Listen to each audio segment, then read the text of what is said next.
అందరికీ నమస్తే అండి. ఎలా ఉన్నారు? భోజనం చేశారా ఫ్రెండ్స్?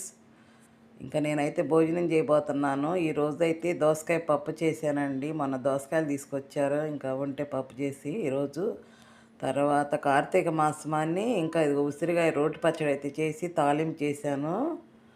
టేస్ట్ మాత్రం చాలా బాగుండిద్దండి. మొన్న తీసుకొచ్చాము ఇట్లాగే దీపాలు వెలిగించుకుందామని, ఇంకా అవి వెలిగించుకోక ఇంకా 4 కాయలు మిగిలితే ఈరోజు కొంచెం పచ్చిమిరపకాయలు ఎండుమిరపకాయలు కలిపేసి ఇంకా రోటి పచ్చడిలా చేశానండి.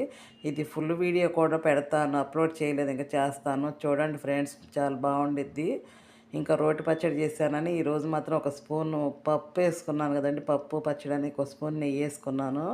టేస్ట్ మాత్రం చాలా బాగుండిద్దండి. ఇలా మాత్రం కార్తీక మాసంలో కంపల్సరీగా ఉసిరికాయ పచ్చడి తినాలంటారు, తర్వాత సొల్లు బీరకాయ తినాలంటారు కదండి.